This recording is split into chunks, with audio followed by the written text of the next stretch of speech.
వికాసాన్ని పంచేందుకు విజ్ఞానమే ముఖ్యమని విద్యా విజ్ఞానము ఇస్తూ ఒక క్రొవ్వొత్తిలా కరిగిపోయినటువంటి మరి వారి జీవితము జ్యోతిరావు పూలే గారి జీవితం కానీ సావిత్రిబాయి పూలే గారి జీవితం కానీ మనందరికీ ఎంతో ఆదర్శప్రాయము.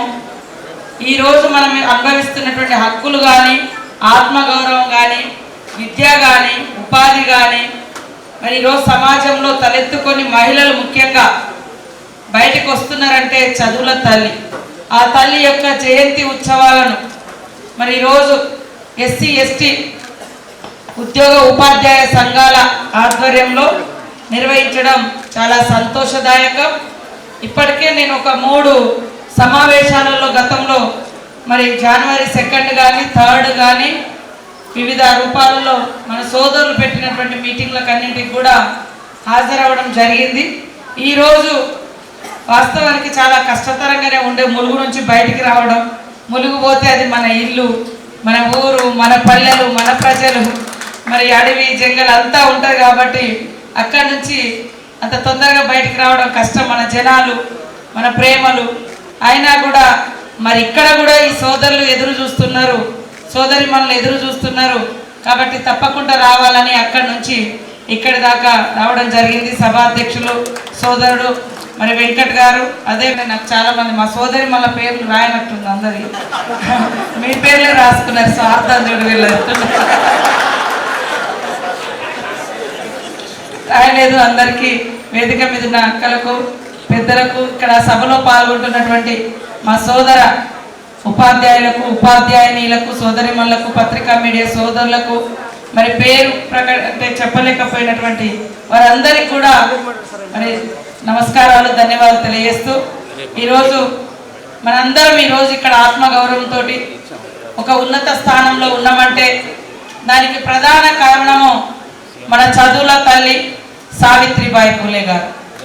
అంటే ఇందాక మనం అన్నట్టుగా మన అంబేద్కర్ గారు మనకు చెప్పినట్టుగా మన కోసం మనం చేసుకుంటే మనలోనే మిగిలిపోతాం, ఇతరుల కోసం చేస్తే జనంలో ఉంటావు, సమాజంలో ఉంటావు అని. నేను ఎక్కడో మారుమూల గ్రామాలలో, గూడాలలో, తండలలో, దళిత వాడలలో లేదా ఇతర పల్లెలలో పనిచేసి మరి కరోనా కష్టకాలంలో ప్రజలకు నా పనేదో నేను చేసుకుంటూ పోయినా, నాకు తోచిన పద్ధతిలో నేను సేవ చేసుకుంటూ పోయినా, అడుక్కొచ్చినో బతిలాడినో లేదా ఏదో ఒకటి కొంగుబట్టి అడుక్కొచ్చి నా ప్రజల కష్టాలలో ఉన్నారని చేసుకుంటూ పోయినటువంటి సేవ కూడా మిమ్మల్ని అందరినీ నన్ను మీకు అందరికీ పరిచయం చేసింది నా సేవ. అంటే ఆ రకంగా ఒక నలుగురి కోసం మనం పనిచేస్తే తప్పకుండా గుర్తుపెట్టుకుంటారు, ఈ రకమైనటువంటి గౌరవాన్ని ఇస్తారు అని చెప్పడానికి మరి ఈరోజు ఎంతో దూరం ఎవరినో వెతకాల్సిన అవసరం లేదు. నాకు దక్కిన గౌరవము ఈరోజు కష్టకాలంలో సమాజం అంతా సైలెంట్గా ఉన్నప్పుడు, అయ్యో మా కోసం ఎవరు వస్తారు అన్నప్పుడు నేను బయటికి వచ్చిన నా ఏరియాలోనే, నేను ఎక్కడికి బయటికి వెళ్ళలే.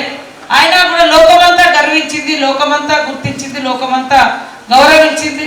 ఇవాళ అమెరికా లేకుంటే ఇతర అంతర్జాతీయంగా కూడా కొంత వివిధ రాష్ట్రాలలో దేశాలలో ఉన్నటువంటి వాళ్ళకు కూడా గుర్తింపు నాకు ఇవ్వగలిగింది.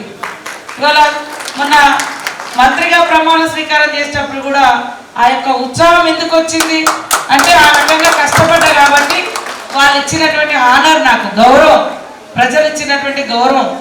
ఆ గౌరవము కొంతమంది ఏదో కల్లిబల్లి మాటలతో వస్తుందేమో కానీ అది తాత్కాలికమే.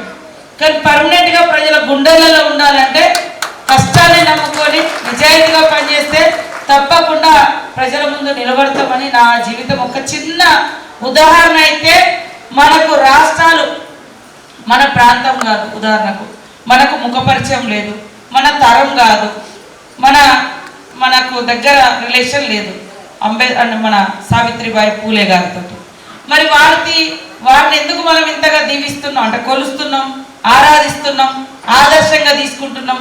ఎందుకు అంటే వారి సిద్ధాంతం, వారి ఆచరణ, వారు మన కోసం చేసినటువంటి కృషి ఫలితంగా ఈ సమాజం ఇక్కడి దాకా వచ్చింది. సమాజంలో ఎంతో మంది సమాజ చరిత్రలో నిర్మాతలు ఎంతో మంది త్యాగధనులు ఉన్నారు. అలాంటి త్యాగాల పునాదుల మీద ఏర్పడ్డదే ఇవాళ మనలాంటి అణగారిన వర్గాలు, ఆడకూతుళ్ళు, అందరం కూడా ఒక ఉన్నత స్థానంలోకి రావడానికి ఒక పునాది వేసినటువంటి వాళ్ళు అమరులు, త్యాగధనులు. మరి అంబేద్కర్ గారు కావచ్చు, జ్యోతిరావు పూలే గారు కావచ్చు, సావిత్రిబాయి పూలే గారు కావచ్చు, మరి కొమరం భీమ్ గారు కావచ్చు, సేవాలాల్ గారు కావచ్చు, ఇంకా అనేక మన ఇక్కడ రకరకాల టైంలో